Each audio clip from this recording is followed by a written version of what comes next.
فما أوتيتم من شيء فمتاع الحياة الدنيا وما عند الله خير وأبقى للذين آمنوا وعلى ربهم يتوكلون.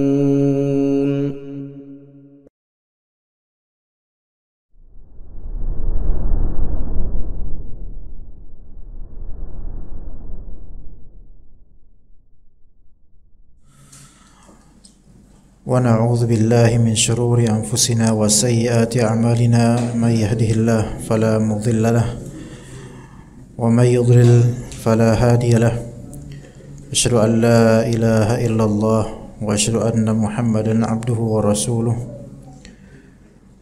فقد قال الله تعالى في كتابه الكريم يا أيها الذين آمنوا اتقوا الله حق تقاته ولا تموتن إلا وأنتم مسلمون فإن أصدق الحديث كتاب الله وخير الهدي هدي محمد صلى الله عليه وسلم وشر الأمور محدثاتها وكل محدثة بدعة وكل بدعة ضلالة وكل ضلالة في النار.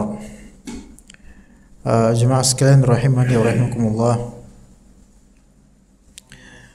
Insyaallah kita lanjutkan kajian kitab Al-Wasiyah As-Sughra karya Syekhul Islam Ibn Taimiyah yang kita ambil dari kitab Majmu' Al-Fatawa. Dan memang Al-Wasiyah As-Sughra ini juga kadang-kadang dijadikan kitab tersendiri, sekian belas atau sekian puluh halaman. Isinya adalah nasihat dan wasiat yang diawali dengan pesan ketakwaan, sebagaimana Nabi SAW memberikan wasiat ketakwaan tersebut kepada Mu'adz bin Jabal. Itu sudah kita bahas pada pekan lalu. Kita lanjutkan tentang keutamaan Mu'adz bin Jabal. Kemudian kita akan berlanjut ke inti dari wasiat, tafsiran wasiat taqwa, yaitu tentang dua hak, yaitu hak Allah dan hak makhluk, hak hamba. Kita mulai dari pembahasan sedikit tentang Mu'adz bin Jabal, salah satu sahabat muda Nabi sallallahu alaihi wasallam. Berkata Syekhul Islam Ibn Taimiyah rahimahullah, wa kana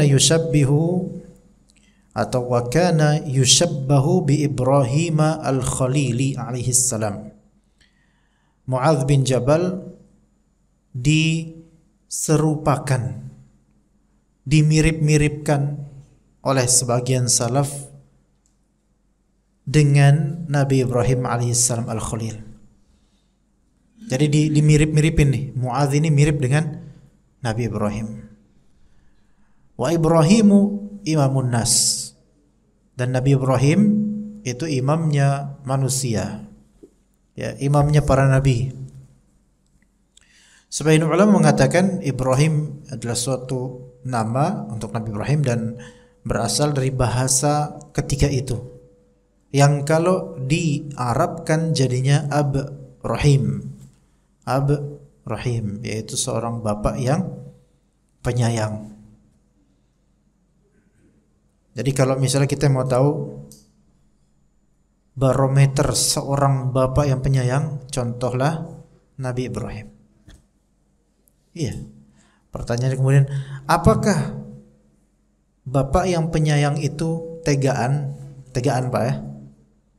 Tegaan apa Indonesia itu? Tegaan. Raja tega. Tegaan itu ada dua model. Tegaan yang baik dan tegaan yang buruk. Ya, laki-laki harus punya sikap tegaan kadang-kadang Pak ya. Kalau nggak gitu, nggak jadi laki-laki. Ya, jadi jangan bapak pakai perasaan. Ya, harus tegaan kadang-kadang demi apa? Kebaikan. Ya, jadi kalau dibilang ya ketegasan itu kan kadang mengorbankan perasaan sebagian orang, tapi Ini ketegasan demi kebaikan bersama gitu loh. Ya. Nabi Ibrahim alaihissalam diperintahkan oleh Allah Subhanahu wa taala untuk membawa Siti Hajar ke tanah Makkah bersama putranya yang diidam-idamkan untuk lahir loh.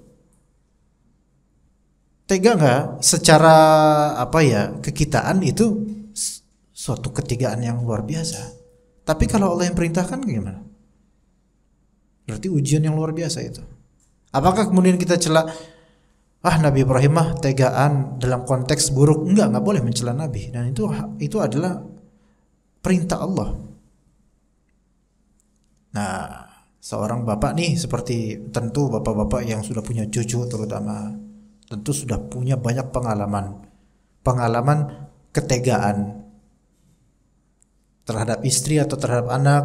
Kadang istri mau apa, udah tegain aja, nggak boleh. Misalnya anak pengen kuliah di sini, jangan nak, ini rusak tempatnya, yang sini aja. Tega, nangis anaknya kemudian.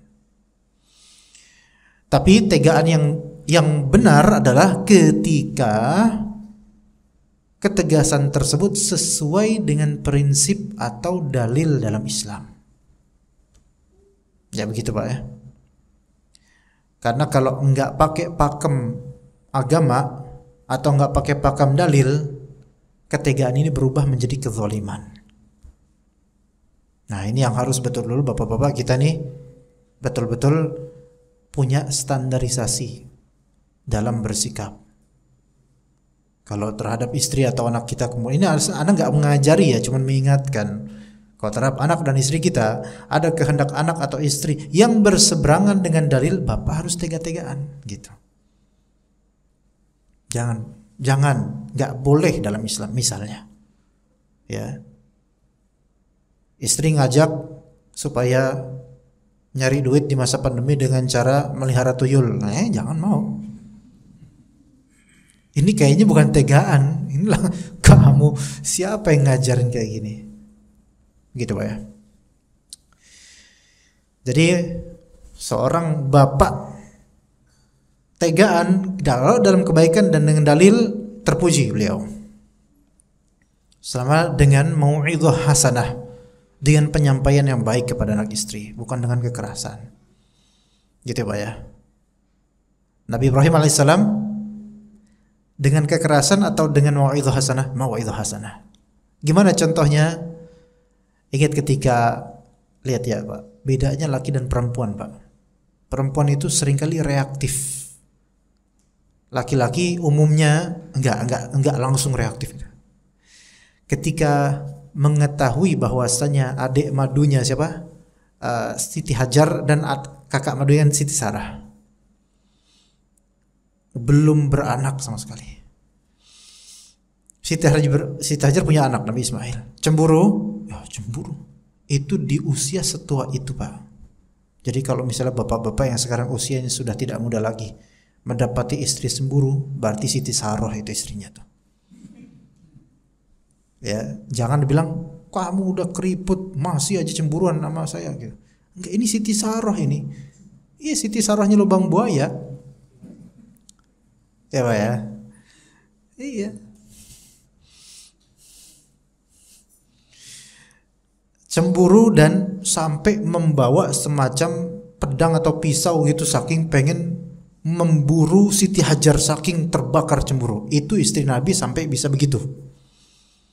Ya, gimana dengan istri Pak RT? Wallahu alam. Ya maksudnya sekaliber itu aja begitu gitu loh. Dan itu maklum. Dan alhamdulillah Nabi Ibrahim kemudian diwahyukan oleh Allah agar ke Mekah. Ya, dari Palestina ke Mekah Pak. Wallahu alam kendaraannya apa, Allah lebih tahu. Itu sambil bawa anak kecil, masih bayi, masih agak merah-merah. Masya Allah. Ya. Kemudian ketika diajak itu di padang pasir menuju Mekah itu, jalan kaki atau mungkin pakai kendaraan, berkali-kali dari arah belakang Siti Hajar bertanya, "Wahai Ibrahim, apa yang akan kau lakukan? Aku mau dibawa kemana?" Perempuan kan gitu ya. Mau dibawa kemana? Nanya terus. Nabi Ibrahim tidak pernah menjawab. Lihat. Ini seorang bapak yang sangat penyayang, menahan gejolak dalam hatinya. Jangan keluar kalimat apapun, takut salah. Ya. Sampai kemudian kata Siti Hajar, Allahu amarka bihadza. Apakah Allah yang memerintahkanmu untuk melakukan ini? Baru Nabi Ibrahim menoleh. Naam, iya, Allah yang perintahkan ini. Apa kata Siti Hajar? Kalau begitu, kita tidak akan terlantar. Gimana Pak? Siti Hajar bilang apa? Kalau gitu tidak akan kita ditelantarkan kalau Allah yang memerintahkan. Ini luar biasa, kisah yang tidak terjadi pada saat ini. Dan kisah-kisah ini bisa kita ambil faedahnya untuk kehidupan kita, Pak. Kalau ditanya, apakah Allah yang mentakdirkan seperti ini? Iya, ini sudah takdir Allah. Berarti Allah tidak akan mengkhianati kita. Ajib ya, kalau punya istri kayak gitu, Pak, pertahankan, Pak. Mau sebawel apapun ada hikmahnya. Iya. Berarti Allah nggak bakal menelantarkan kita. Padahal kan zahirnya terlantar, zahirnya ya. Ditaruh di dekat, dan itu ketika itu bangunan itu belum jelas, tapi sudah ada pondasinya, Pak. Karena sejak zaman Nabi Adam. Maka diistirahatkanlah Siti Hajar dan putranya beliau alaihi wassalam itu di bawah sebuah naungan dauhah, yaitu pohon yang di daerah situ. Yang itu jarang pohon itu. Itu zahirnya kelihatan apa? Terus Nabi Ibrahim berbalik langsung tanpa apa, berbalik, assalamualaikum, balik terus. Enggak ada wasiat, enggak, langsung balik. Dan Siti Hajar ini percaya sama Robnya. Ajib. Kalau kita nih orang sekarang, ini suami, ini tegaan. Istri juga mau aja digituin. Nah gitu, kalau ibu-ibu zaman sekarang pasti gitu ngomongnya. Pak ya? Iya, protes aja gitu kan. Nah, tapi bapak yang penyayang ini Nabi Ibrahim alaihissalam, kemudian di balik bukit, kan itu kan Mekah itu kan kalau kita udah pernah kesana insyaallah ya, atau melihat itu kan dia dibukitin, dikelilingi bukit-bukit, Pak. Dia itu lembah Mekah itu. Makanya wajar kalau pernah Mekah itu banjir karena air dari lembah mana, dari ini. Di balik bukit tanpa diketahui seorang manusia pun, namun Allah Maha tahu. Langsung beliau bersimpuh dan minta sama Allah. Wa idz qala Ibrahimu rabbi ja'al hadzal balada amina wajnubni wa baniya an na'budal asnam. Bersimpuh kemudian Nabi Ibrahim alaihissalam, ya Allah, jadikanlah negeri ini negeri yang aman karena ada anak istri saya. Negeri apa Pak yang aman? Negeri yang ketika itu kosong melompong. Tapi Nabi Ibrahim pasti yakin suatu saat ini negeri jadi benar-benar negeri. Dan memang benar kelak jadi negeri sekarang, ya termasuk bagian dari Saudi kok sekarang. Dan aman. Jadi amannya Saudi sekarang itu setelah karena Allah Ta'ala dengan sebab doanya siapa? Nabi Ibrahim yang penyayang. Jadi seorang bapak yang penyayang itu mendoakan sampai anak cucu dan seterusnya, Pak. Enggak cuma doain dirinya doang, istrinya doang, anaknya sampai seterusnya. Dan seterusnya doa-doa Nabi Ibrahim di situ akhirnya Allah Ta'ala kabulkan. Itulah figur seorang imamun nas, imamnya manusia.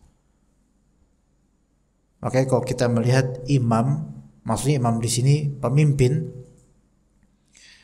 itu tegaan dalam memutuskan perkara itu lebih baik, Pak, dibandingkan lenje, nggak jelas. Habis itu, oh ini berubah, itu bakal diremehin manusia. Tapi punya ketegasan sesuai dalil, sesuai maslahat, nggak masalah, bagus. Nabi Ibrahim seperti itu. Dan juga kita sebagai orang tua, pemilik tanggung jawab keluarga, ya seperti itu, selayaknya. Maka Mu'adz bin Jabal diserupakan seperti Nabi Ibrahim. Keberaniannya, keilmuannya, ketangguhannya dalam berdakwah, kesabarannya, dan juga di kaumnya Mu'adz bin Jabal termasuk imam. Pernah nggak dengar Mu'adz bin Jabal jadi imam di kalangan kaumnya, di masjid kaumnya? Kemudian sebagian dari kaum muslimin yang jadi makmum ketika itu, ya, namanya tafarruq.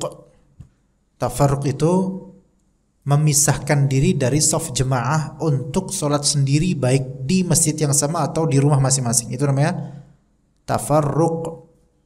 Ini boleh dilakukan kalau imamnya kebangetan. Ya Pak ya, ini pernah saya ajarin loh di sini Pak. Masih ingat nggak Pak? Mu'adz bin Jabal. Maka beliau imam, tapi beliau muda, gitu loh.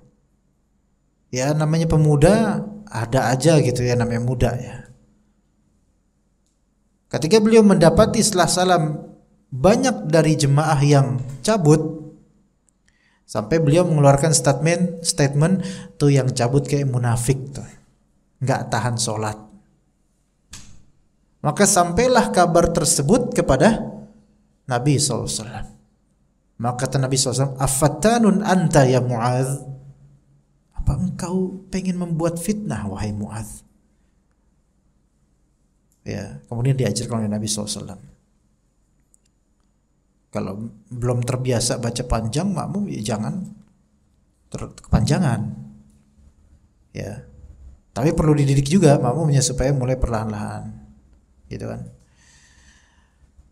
Jadi beliau imam di kaumnya. Wa kana Ibnu Mas'ud radhiyallahu anhu yaqul, Ibnu Mas'ud berkata, inna Mu'adzan kana ummatan qanitan lillahi hanifa wa lam yakun minal musyrikin, tasbihan lahu bi Ibrahim. Ibnu Mas'ud pernah berkata, Mu'adz bin Jabal itu adalah ummah qanitan lillah hanifa, umat qanitan lillah, tunduk pada Allah, taat pada Allah, kemudian hanif, lurus, condong kepada hal yang istiqomah, lurus, 3, kemudian 4, walam yakum minal musyrikin, bukan tergolong orang musyrik, nggak pernah berbuat syirik gitu loh. 4 kriteria ini ada di dalam ayat Allah Ta'ala terhadap Nabi Ibrahim alaihissalam di surat An-Nahl ayat 120. Kata Allah Subhanahu wa Ta'ala, inna Ibrahima kana ummatan qanitan lillah hanifa wa lam yakun minal musyrikin. Nabi Ibrahim itu adalah ummah. Karakter pertama apa? Ummah, seperti Mu'adz bin Jabal, Nabi Ibrahim. Apa arti ummah? Para ulama berbeda pendapat sebenarnya mengenai makna ummah. Ada yang mengatakan ummah artinya pemimpin. Ummah artinya pemimpin. Karena pemimpin itu adalah wakilnya umat yang dipimpin. Gitu ya. Ada juga yang menyatakan, dan ini Ibnu Mas'ud mengatakan, ummah maknanya adalah muallimul khair, pengajar kebaikan. Jadi orang yang rajin mengajarkan kebaikan itu disebut ummah. Iya, kenapa? Karena umat itu rely on him gitu loh. Apa, bertumpu padanya, merujuk padanya. Maka seolah-olah si muallim al-khair ini, penyeru kebaikan ini, itu menjadi wakil bagi jemaahnya gitu loh. Sebagian ulama mengatakan ummah maksudnya adalah seseorang yang terkumpul padanya segala karakter terpuji. Itu ummah. Seseorang yang terkumpul padanya segala karakter terpuji. Dan itu Nabi Ibrahim seperti itu. Sebagian ulama mengatakan begitu. Jadi terkumpul pada bapak ini segala kebaikan, segala karakter yang menyenangkan, terpuji. Dia bukan hanya murah senyum, tapi dia rajin sedekah juga. Bukan hanya itu, dia juga rajin mencontohkan kebaikan. Bukan hanya itu saja, dia juga rajin sholat berjamaah. Jadi ini figur dan seolah simbol kebaikan di masyarakat ummah. Begitu Pak. Ya, tokoh. Ya. Ada juga yang menyatakan ummah maknanya adalah pihak yang tidak ada ahli agama pun yang tidak ridho padanya.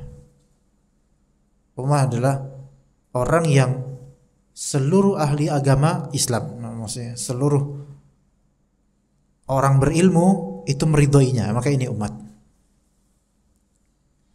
Misalnya dalam dakwah ini Pak, dalam dakwah menuju sunnah, ustadz banyak. Tetapi ustadz yang disepakati oleh dai-dai lainnya atau alim-alim lainnya dan dicintai oleh seluruh dai itu enggak banyak.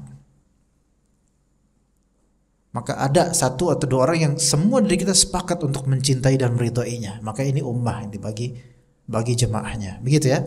Itu makna ummah. Maka Mu'adz adalah ummah. Entah tadi artinya yang sampean bisa pilih ya. Tapi kalau saya lebih condong adalah ummah, itu orang yang terkumpul padanya segala karakter kebaikan. Ya mungkin gak sempurna, tapi keumuman karakter terpuji ada pada bapak ini gitu loh. Dan itu pasti menonjol Pak, pasti menonjol orang seperti ini.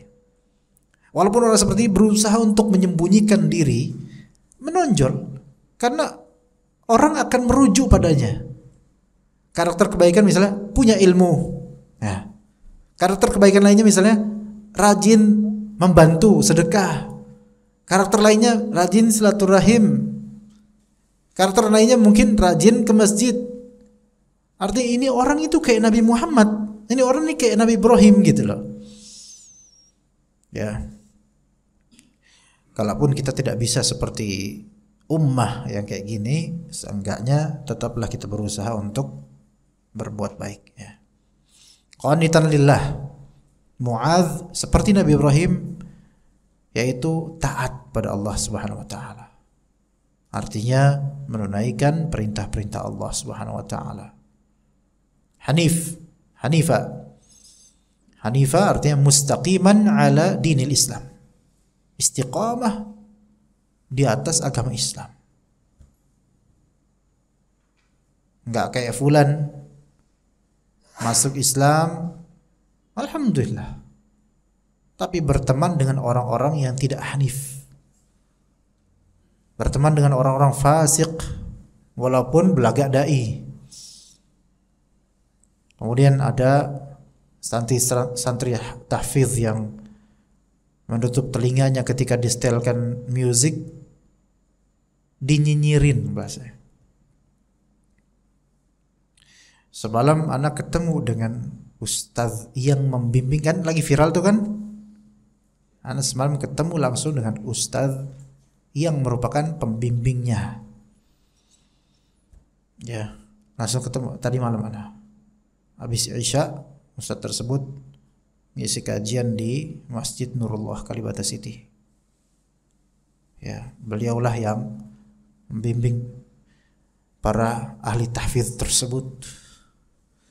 Jadi viral, Masya Allah. Tapi terungkap siapa-siapa yang munafik, siapa-siapa yang mukmin dan mendukung Islam. Seenggaknya janganlah kita mencela anak-anak ini gitu ya. Minimal lah kalau kita, setidaknya lah gitu, atau diam minimal. Jadi Hanif, Mu'adz bin Jabal lurus istiqomah. Dan memang berteman dengan orang yang Hanif Pak, istiqomah. Itu benefitnya itu dunia akhirat. Kita tidak dapat benefit dunia dari segi materi, mungkin dia kere, tapi istiqomah dia kalau ke jemaah masih istiqomah. Itu udah benefit yang menjadi syahid dan saksi di akhirat insyaallah. Karena tiap-tiap kita akan bersaksi atas kebaikan dan kesolehan teman-teman kita yang menuju masjid. Maka misalnya Pak Sunyoto rahimahullah, kalau Allah sempatkan kita untuk misalnya bisa diridhai oleh Allah kita ya, kita saksikan beliau itu ahlul khair, di akhirat. Semoga Allah rahmati beliau. Doa kita itu bermanfaat untuk mayit insyaallah. Terlebih kalau putra-putrinya sendiri ya. Ada juga yang menafsirkan Hanifah ini sebagai mukhlis. Mukhlis berarti apa? Ikhlas, Pak. Dulu kalau nggak salah ada bapak namanya Mukhlis di sini. Apa saya salah orang kali ya, Pak Mukhlis? Ada, Pak? Nggak ada. Berarti ngarang berarti saya.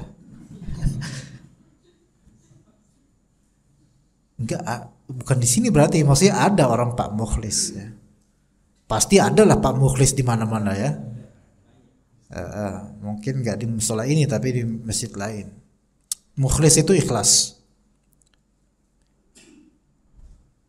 Hanif itu kan condong kepada yang lurus. Orang yang ikhlas itu biasanya condong kepada yang lurus, Pak. Sebaliknya orang yang memang dari awal tidak ikhlas, ada kemauan duniawi dari kebaikannya, dia kemana angin pergi ke situ dia berlaku, nggak lempeng. Jadi ikut selera pasar aja. Kalau dagang nggak apa-apa kayak gini, ikut selera pasar asal tidak haram. Tapi kalau agama nggak bisa. Agama itu nggak ikut selera pasar. Agama itu ikut apa? Dalil. Kalau pakemnya pasar, hancur agama kita ya, kawan. Ya, Pak ya. Hanif itu yang ketiga. Yang keempat, walam yakum minal musyrikin. Nabi Ibrahim itu sejak dari lahirnya tidak pernah berbuat syirik dan sesuai selalu dengan fitrahnya. Makanya disebut agama Hanif, agama yang sesuai fitrah. Ya. Begitu pula Nabi Muhammad SAW dan seluruh nabi, jemaah. Seluruh nabi sejak lahirnya tidak ada yang pernah berbuat syirik.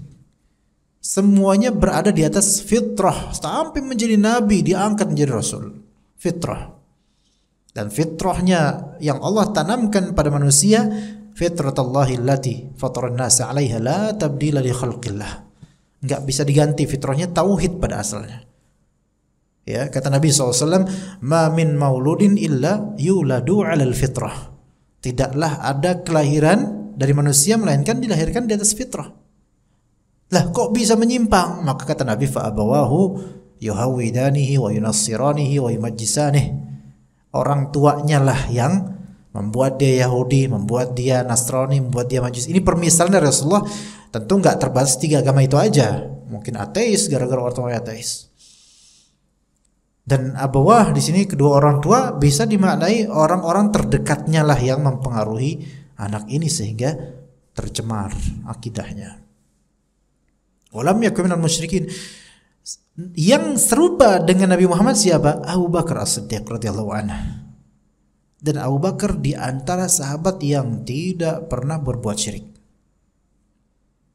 Ya. Sudah bersahabat sejak sebelum Nabi diutus sebagai nabi. Sejak masih namanya Muhammad bin Abdullah saja. Sejak digelari Al-Amin, sahabatnya Abu Bakar. Enggak pernah berbuat syirik, enggak pernah minum khamr. Nabi Muhammad dan Abu Bakar As-Siddiq radhiyallahu anhu. Ada lagi yang sesuai fitrah di antaranya Ali bin Abi Thalib. Kenapa gitu? Karena Ali bin Abi Thalib merupakan remaja pertama yang masuk Islam. Ya enggak? Maka enggak pernah berbuat syirik. Bagaimana Umar? Jangan ditanya, Pak, enggak enak ngomonginnya, ya. Jangankan itu, menentang anti-Islam dulunya. Tapi Allah beri hidayah. Begitu jemaah sekalian, jadi 4 karakter Mu'adz bin Jabal yang diserupakan oleh Ibnu Mas'ud kepada atau dengan Nabi Ibrahim, yaitu ummah qanitan lillah, kemudian seterusnya Hanif, ya, Hanif, dan yang ketiga tidak pernah berbuat syirik. Nah, itu. Tapi dengan kebaikan yang terjamak, terkumpul pada Mu'adz bin Jabal, Nabi SAW ketika bertemu Mu'adz, apa yang beliau katakan? Ya, jadi ini Mu'adz udah ummah qanitan lillah, hanif, enggak pernah berbuat syirik. Dalam riwayat lain Rasul bilang, inni la uhibbuka fillah. Aku mencintaimu karena Allah, wahai Mu'adz. Dalam riwayat lain Nabi SAW mengatakan bahwa Mu'adz a'lam bil halal wal haram, paling ngerti tentang halal dan haram. Itu keutamaan yang luar biasa untuk seorang belia bernama Mu'adz bin Jabal. Tapi ketika Nabi berwasiatkan, apa wasiatnya untuk Mu'adz? Ya Mu'adz, ittaqillaha haitsuma kunta. Takut kamu sama Allah dimanapun kapanpun kamu berada. Jadi sealim-alimnya orang, sehebat-hebatnya orang, sehanif-hanifnya orang, gak pernah berbuat syirik, tetap kita boleh untuk mewasiatkan atau nasihati ittaqillah. Dan gak boleh juga kemudian dibalas, saya udah cukup bertakwa, apalagi yang harus saya takwakan? Masya Allah. Gitu Pak. Cuman memang ini kan konteksnya Nabi berkata kepada Mu'adz yang belia dan bukan Nabi gitu loh. Nah kalau misalnya kita bilang ke orang lebih tua mungkin, atau ke dai yang ilmu lebih tinggi, ya tentu bahasanya ya mungkin bisa diperhalus sesuai uruf ya. Saya nggak bakal ngomong sama bapak yang mungkin di sini, Pak takut bapak sama Allah, ittaqillah, tiba-tiba gitu. Nggak enak rasanya. Ya adalah bahasa lain mungkin ya.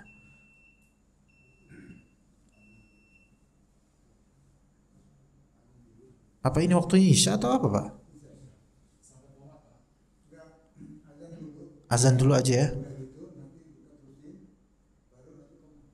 Saya perasaan baru ngelirik berkali-kali kok udah Isya aja Pak ya. Ya udah azan dulu dah. Baik. Kita lanjutkan ya, jemaah sekalian. Berkata Syekhul Islam Ibnu Taimiyah rahimahullah, "Tsumma innahu sallallahu alaihi wasallam wasahu hadhihi alwasiyata." Kemudian dengan dahsyatnya keutamaan Mu'adz bin Jabal radhiyallahu an, Nabi SAW mewasiatkan kepada Mu'adz wasiat ittaqillaha haitsuma kunt wa atbi'is sayyi'ata alhasanata tamhuha wa khaliqin nasa bi khuluqin hasan. Fa'ulima annaha jami'atun wa hiya kadzalika liman aqalaha. Maka diketahuilah kemudian wasiat ini wasiat yang sifatnya jami'ah. Wasiat yang sifatnya mencakup banyak perkara. Takutlah kamu kepada Allah. Ini mencakup banyak perkara jemaah. Wa hiya kadzalik, dan memang begitu, mencakup banyak perkara.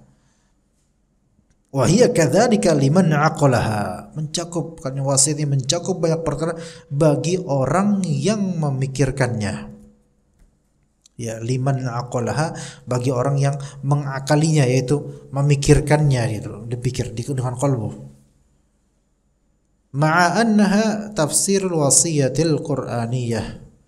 Taib, amma bayanu jam'iha. Nah, di sini akan dibahas oleh Ibnu Taimiyah rahimahullah penjelasan tentang kumpulan kebaikan dalam wasiat tersebut. Bagaimana? Fali'annal 'abda 'alaihi haqqan. Hamba, manusia kita ini punya dua hak yang harus ditunaikan. Pertama haqqun lillah, kedua haqqun li'ibadillah. Hak Allah dan hak hamba Allah. Ya, hak Allah dan hak hamba Allah. Tapi ini pembahasan baru lagi ya, hak Allah dan hak hamba Allah ini pembahasan baru. Ya mungkin kita buka aja sesi tanya jawab kali Pak ya, bagi ada yang mau bertanya. Ibu-ibu kiranya gimana Pak Sarno? Ada yang mau bertanya nggak Pak? Ada speakernya buat mereka atau enggak? Biasanya gitu kan? Belum dipasang? Mungkin pakai WhatsApp mungkin.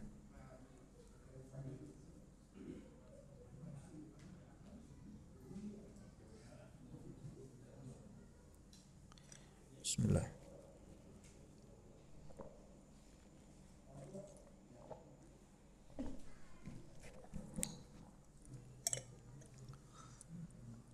Tapi ada kamera Pak di atas, ada layar. Hah? Oh, jadi harusnya kebalik gitu ya. Jadi kita nonton diri kita. Kita nonton kekosongan. Oke. Bapak-bapak ada yang mau bertanya silakan Pak. Biasanya kalau ada Pak Sunyoto langsung Pak Sunyoto yang nanya nih Pak. Iya.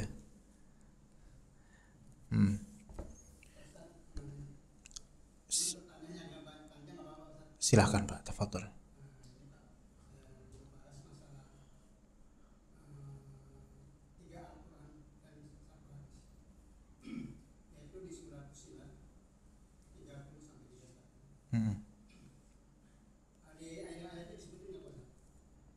Ya, tafadhol disebutin biar bapak yang lain juga mendengar.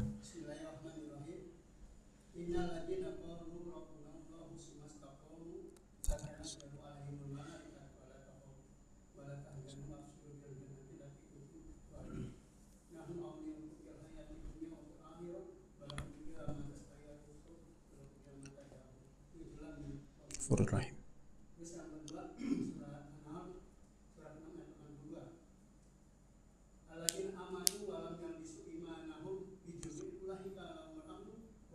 Surat Al-An'am apa? Al-An'am kan? Ya, Al-An'am.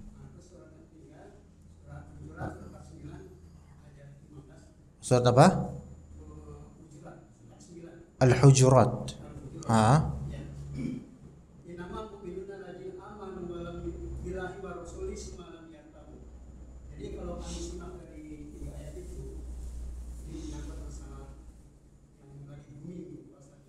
Ya.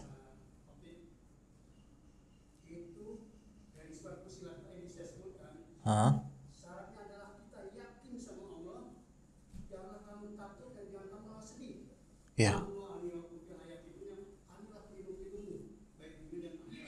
Ya. Nah, di dalam surat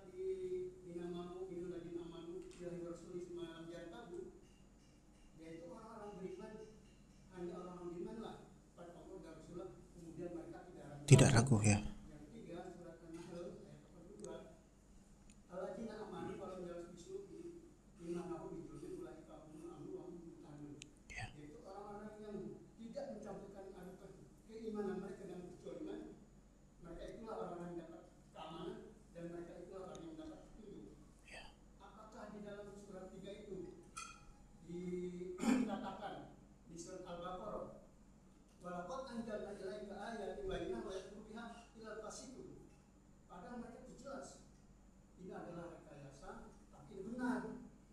Rekayasa tentang apa nih Pak?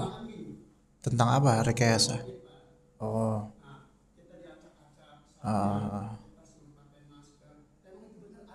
Iya betul.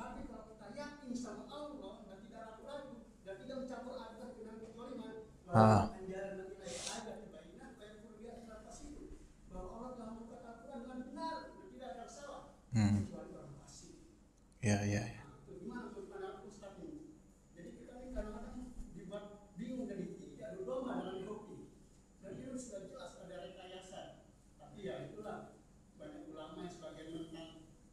Ya. Ya. Ya.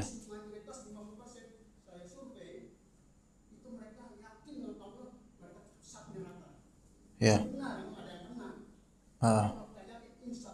Ya.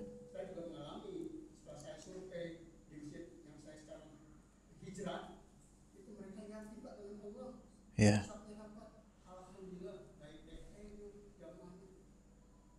Ya.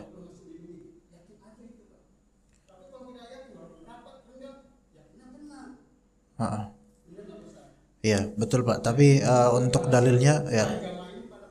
Ya.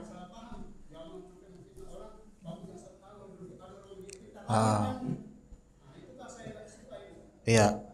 Itu sahih di beberapa hal seperti ada rekayasa, ada apa ya namanya buatan manusia ya, ada aja rekayasa ya. Kemudian ya kita tidak menafikan kenyataan demi kenyataan Pak, tetapi pendalilan yang disebutkan tadi itu tidak kena di kasus-kasus semacam COVID secara global, masalah sovereign atau enggak, itu ada dari lainnya untuk lebih menguatkan ya. Jadi tadi dalil surat Fussilat misalnya, innalladzina qalu wallahu rabb innalladzina qalu rabbunallah tsumma istaqamu tatanazzalu alaihimul malaikah, itu berkaitan dengan seseorang yang ketika menghadapi sakaratul maut ya Pak ya. Jadi ketika kita menyitir ayat itu harus disesuaikan dengan tafsir dan konteks yang ada di ayat tersebut. Ya, jadi jangan dibawa ke konteks yang tidak ada kaitannya dengan ayat. Jadi ayat yang Fussilat tadi itu berkaitan dengan orang-orang mukmin dan istiqamah. Bagaimana mereka ketika mengalami akhir hayat kelihatan para malaikat yang akan menjemput mereka menuju langit ketujuh itu. Itu juga serupa dengan satu ayat di surat Al-Ahqaf. Innal ladzina qalu rabbunallah tsumma istaqamu fala khaufun 'alaihim wa lahum yahzanun. Tapi ini kaitannya dengan fala khaufun, yaitu tidak ada rasa takut untuk akhiratnya, walahum yahzanun, tidak pula ketika mereka mati bersedih karena meninggalkan dunia. Jadi ayat-ayat ini bukan konteks permasalahan apalagi Covid, enggak ada. Jadi kita enggak boleh menyitir ayat dan menafsirkannya sendiri dan mentanzil atau mendownload hukum untuk kejadian-kejadian sekarang tanpa kaidah usuliyah atau syar'iyah. Kemudian ya,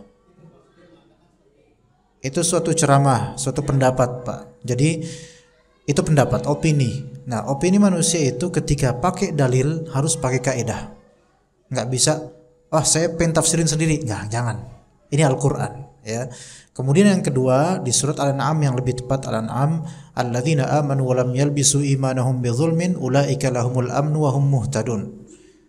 Ini ayat orang-orang yang tidak mencampur aduk, orang yang beriman tidak mencampur adukan iman mereka dengan bidzulmin, kezaliman, mereka mendapatkan rasa aman dan mereka akan diberi hidayah. Nah, ini ada hadisnya untuk menafsirkan ayat ini. Jadi tidak kita kemudian menafsirkan kezaliman di sini kezaliman yang kita tahu, bukan. Tafsirannya tafsiran dari Rasulullah SAW. Dalam sebuah hadis yang sahih, ketika turun ayat ini, para sahabat bertanya-tanya, ya Rasulullah, siapa di antara kita yang nggak pernah berbuat zalim? Berarti kita nggak bakal aman semua dong, karena semua dari kita pasti pernah berbuat zalim. Maka kata Rasulullah, bukan seperti itu tafsirannya. Tidakkah engkau pernah mendengar bahwa Luqman Al-Hakim pernah berkata, ya bunayya la tusyrik billah, inna syirka la zulmun azim. Wahai anakku sayang, jangan berbuat syirik pada Allah, sesungguhnya kesyirikan itu adalah kezaliman terbesar. Maka maksud ayat ini kata Rasulullah adalah orang-orang yang beriman dan tidak mencampur adukan keimanan mereka dengan kesyirikan. Apakah itu bisa dikontekskan kepada Covid? Bisa kok ini. Di mana kenanya? Ketika seseorang lebih takut kepada Covid dibandingkan kepada Allah Subhanahu wa taala. Kok ini bisa saya setuju kena?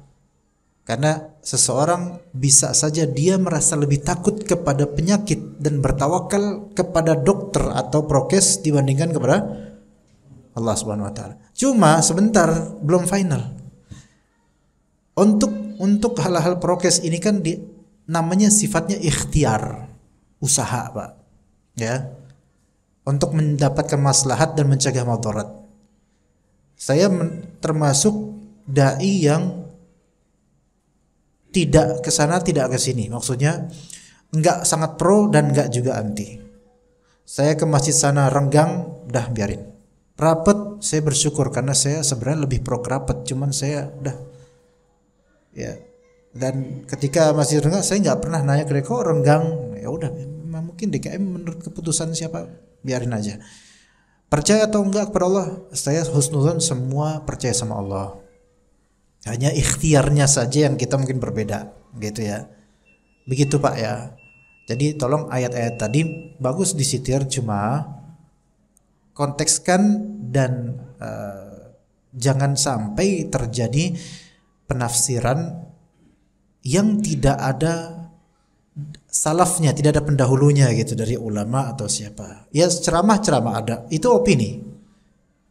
Dan opini itu kalau tidak didasari kaidah syar'iyah, maka itu opini, bukan suatu ilmu. Begitu Pak ya. Tapi alhamdulillah beliau mungkin mengingatkan kepada kita supaya istiqomah sebenarnya. Nah, saya juga mungkin menyambung lidah.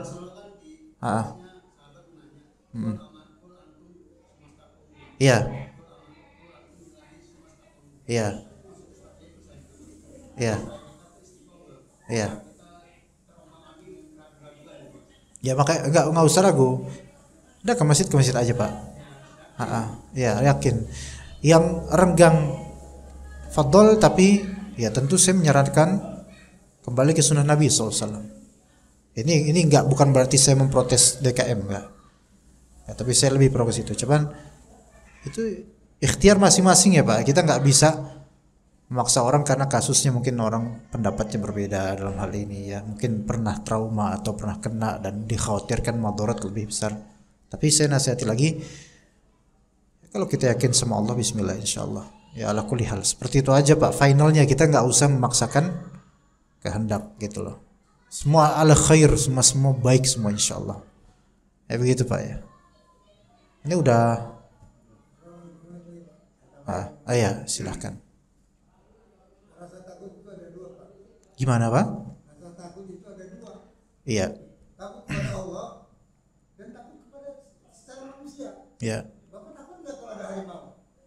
Iya. Nggak takut. Wah, saya mau Allah. Iya. Iya. Nah, itu seperti itu. Jadi Iya. ada takut yang kemanusiaan, Iya. ada takut kepada Allah. Iya. Bukan berarti orang itu nggak takut. Sah. Cuma kan harus ada ikhtiar. Kalau nggak ikhtiar, begini namanya. Jadi betul kata Pak Budiman, khauf itu ada dua macam. Ya. Ada khauf tabi'i, ada khauf ghairu tabi'i, ya. Khauf tabi'i ini khauf tabi'i jibilli manusiawi, yang mana itu ada sisi kewajaran ketika dia khawatir, dan itu tidak ada kaitan awalnya dengan sifat ta'abbud dan penghambaan kepada selain Allah. Ya. Apakah khawatir akan Covid itu khauf tabi'i? Sebagian khauf tabi'i, sebagian enggak tabi'i, Pak. Jadi enggak semua orang yang mengatakan saya khawatir kena Covid itu tabi'i, bukan, enggak semuanya. Kadang ada yang berlebihan, ada. Sampai enggak mau ke masjid, mohon maaf nih ya. Sampai zaman sekarang belum mau ke masjid, itu menurut saya ya berlebihan khaufnya. Iya, keterlaluan menurut saya. Taib yang mungkin masih renggang, ada khaufnya, iya ada khauf. Makanya saya enggak menyalahkan khauf tabi'i ini. Ya. Ada juga khauf ghairu tabi'i, khauf yang bukan manusiawi, artinya bisa dia tercela, bisa dia tidak tercela. Ya. Misalnya khauf yang ghairu tabi'i yang bersifat syirik misalnya, yang disebut oleh para ulama namanya khaufus sir. Rasa takut akan suatu hal yang gaib, tapi gaib berarti tidak berwujud dan belum tentu berefek, ya. Dan ada sisi pengagungan terhadap yang ditakuti gaib ini, gitu loh. Ini namanya khaufus sir. Kayak misalnya takut sama penunggu makam ini misalnya. Syirik ini. Gitu Pak ya. Covid ini gaib enggak? Gaib secara zat, nyata secara efek. Dan itu real. Maka mungkin ini masuk ke dalam khauf tabi'i tadi, dimaklumi. Hanya jangan berlebihan. Dan juga jangan standar ganda. Kita standar ganda. Sebenarnya saya yakin banyak standar ganda, Pak. Di sini pakai masker, di rumah enggak. Kalau ngobrol ngopi enggak pakai masker, ya kan, Pak? Iya. Masjid apa? Itu dikondisikan dengan pertama keputusan pemerintah gimana, kedua kondisi daerah itu. Jadi kita nggak bisa menghakimi secara global semua zalim. Iya, sebagian zalim, sebagian melihat maslahat atau madarat. Tapi saya memandang wallahu alam kalau sekarang terlalu konyol untuk ditutup. Tapi ada masih ditutup, bener ada, bener. Anda nggak mau sebutin masjidnya. Ada. Ya nggak usah disebutin Pak, udah biarin aja. Iya, tapi itu urusan mereka, udah biarin aja deh. Itu berlebihan dan merupakan sebuah kezaliman. Karena waman azlamu mimman mana'a masajidallahi azkara fiha ismuhu wa sa'a fi kharabiha. Ya kan? Siapa yang lebih zalim daripada orang-orang yang mencegah masjid-masjid untuk didirikan zikir padanya? Orang-orang pada pengen masuk, nggak boleh karena Covid. Sementara warkop, mall dan seterusnya. Walaupun dengan syarat vaksin sih, tapi kenapa kita ke Allah malah dipersulit, ke duit malah dipermudah? Ini silakan mikir sendiri kok gitu dah ya. Ya saya cukup sampai situ aja Pak, nggak mau diperpanjang, kita cukup sampai sini. Yang saya ingin nasihati semua dari kita ala khair insyaallah. Bapak alhamdulillah menasihati kita, dan alhamdulillah pihak mungkin DKM atau teman-teman yang lain juga pasti menerima nasihat, cuma memang semua ada kondisinya dan ada waktunya biiznillah insyaallah. Semua insyaallah semua akan baik-baik saja dan kembali ke rapat suatu saat insyaallah. Ya Pak ya. Ya, sallallahu ala nabiyina Muhammad wa ala alihi wa sahbihi ajma'in. Subhanakallahumma bihamdika asyhadu an la ilaha illa anta astaghfiruka wa atubu ilaik. Wassalamu alaikum warahmatullahi wabarakatuh.